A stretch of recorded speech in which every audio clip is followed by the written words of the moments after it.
Mau berinvestasi di tahun baru, kira-kira milih apa ya? Emas, deposito, atau reksadana? Nah, sudah ada perencana keuangan Prita Gozi. Anda bisa langsung bertanya dengan menelpon kami di 021 5366 0500. Jangan lupa telepon kami. Saya yang tanya terlebih dulu ke Mbak Prita. Kita review dulu ya, Mbak. Tadi pilihannya emas, deposito, reksadana. Mulai dari emas terlebih dulu ya, Mbak. Logam mulia. Kami punya data pergerakan selama 1 tahun untuk emas versi Antam. Kita lihat datanya.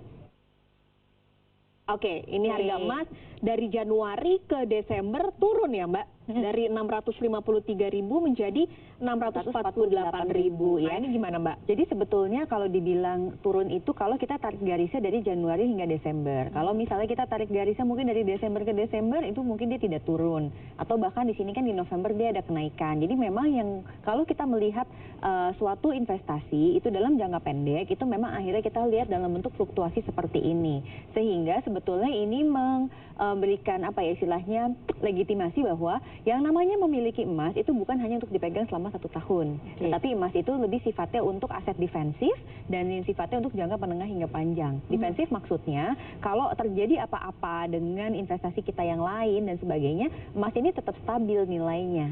Jadi kita memang tidak mencari keuntungan, tapi kita mencari supaya bisa bertahan dalam kondisi apapun. Nah itu kita gunakan emas. Oke, mungkin pemirsa belum ada yang tahu, Mbak. Untuk menengah sampai jangka panjang itu kira-kira waktunya berapa tahun? Ya, jadi kalau jangka pendek itu adalah 1 tahun, sedangkan menengah itu mulai dari 1 tahun ke atas hingga 5 tahun. Di atas 5 tahun itu sudah mulai bisa kita kategorikan jangka panjang. Oke, berarti kalau emas baiknya mulai dari 5 tahun kalau memang untuk dipakainya dalam jangka waktu jangka menengah. Jadi kalau kita berniat untuk menjual kembali emas, maka mungkin kita punya alokasi itu baru digunakan lagi mungkin 5 tahun lagi atau mungkin 8 tahun lagi. Tetapi kalau kita melihatnya untuk defensif, sebetulnya Anda memang perlu memiliki emas. Karena Anda lihat sendiri bahwa misal pun turunnya itu juga hanya ya hampir serupa ya istilahnya begitu. Jadi dia tuh memang bertahan. Jadi istilahnya aset bertahan. Oke, untuk defensif. Betul. Oke, kita lihat yang lain. Ini logam mulia, kami juga punya data deposito. Oke, kita akan lihat dulu deposito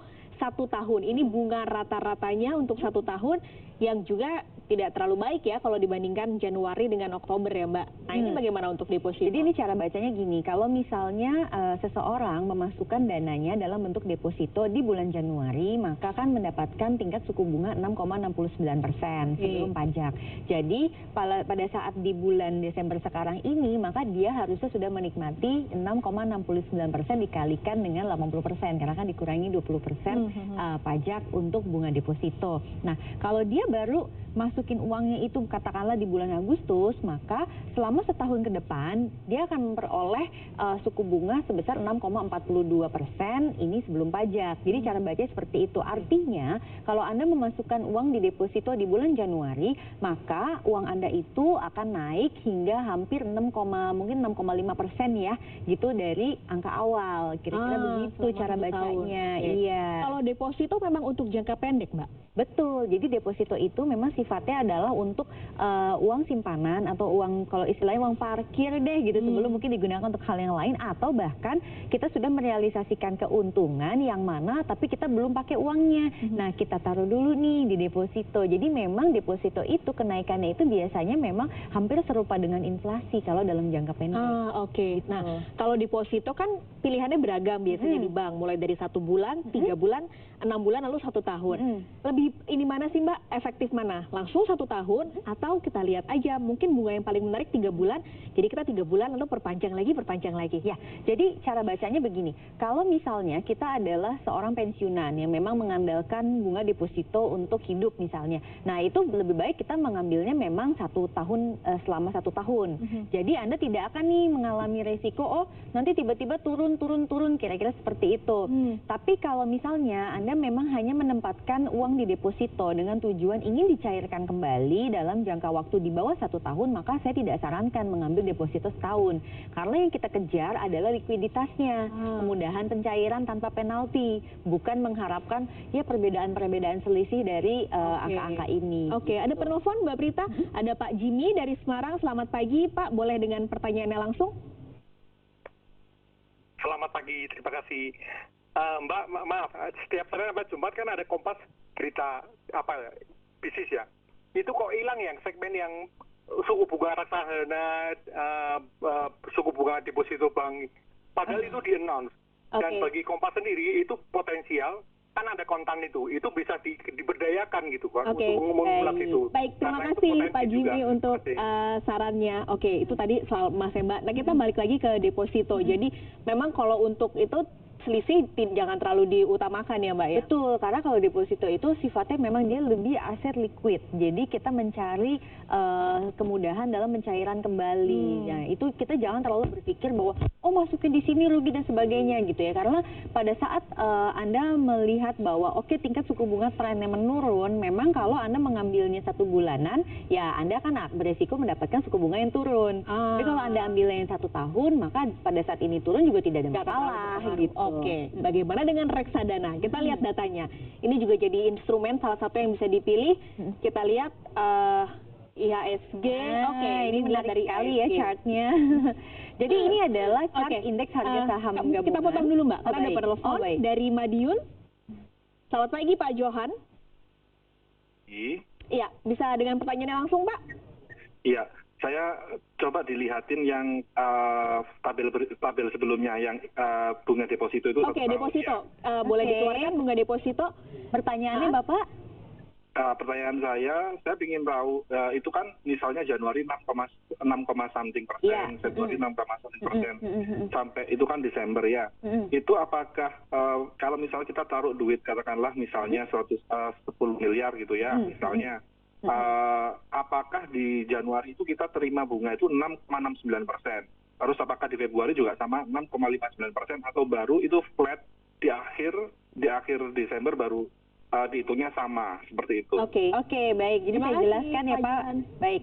Jadi kalau misalnya katakanlah seseorang menempatkan uang 10 juta rupiah di bulan Januari, kemudian kan dia akan mendapatkan sertifikat deposito dengan suku bunga 6,69%. Maka nanti di bulan Desember akhir, jadi kalau 1 Januari berarti ini akhir Desember, itu nasabah tersebut akan memperoleh suku bunga sebesar Rp669.000 dikalikan 80%. Karena kan dipotong pajak. Oke, pajaknya 20%. Betul, jadi pajaknya 20% sehingga terima bersihnya sekitar 530.000 kira-kira. Untuk bunga total satu tahun kalau dia menempatkan uang 10 juta rupiah. Jadi bukan di bulan Januari dapatnya 6,69%. Ini adalah suku bunga setahun.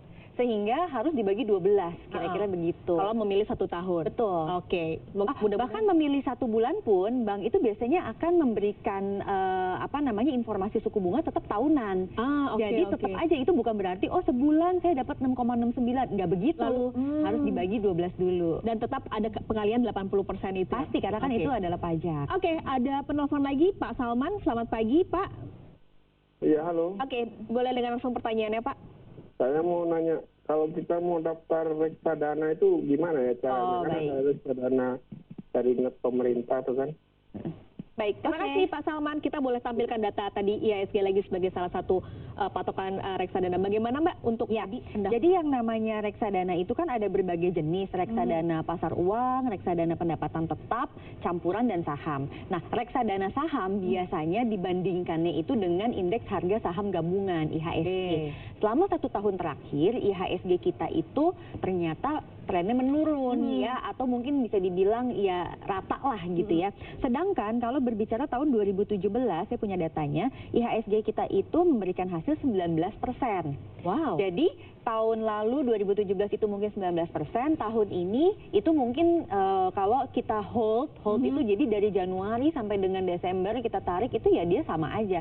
Tapi kalau Anda misalnya masuk di bulan Juli hingga ke sini kan ini naik. Betul nggak? Ya kan kalau kita tarik garis, karena memang begitulah bentuk statistik di pergerakan saham. Nah, kalau kita berbicara 10 tahun terakhir itu bahkan IHSG itu memberikan hasil hingga 131%.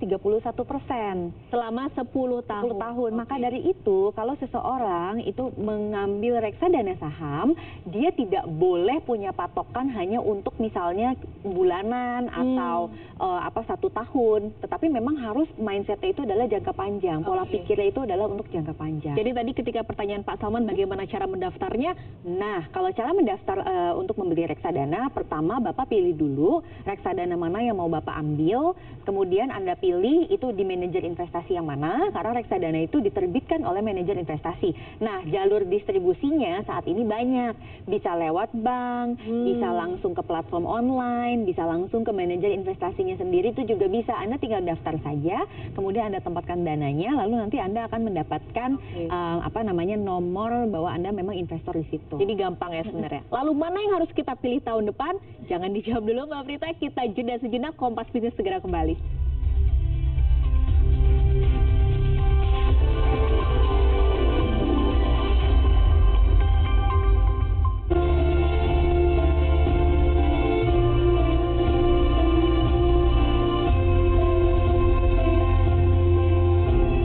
Rabu 17 April 2019, pemilu serentak dilaksanakan. Kenali, cermati, dan tentukan pilihanmu. Inilah calon presiden dan wakil presiden pemilu 2019.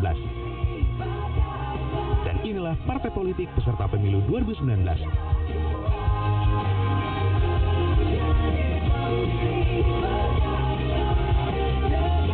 Ayo ke TPS, Rabu 17 April 2019.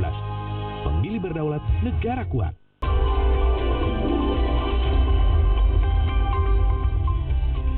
Kembali lagi di Kompas Bisnis, kita langsung bahas Mbak untuk 2019 nih dari 3 pilihan itu.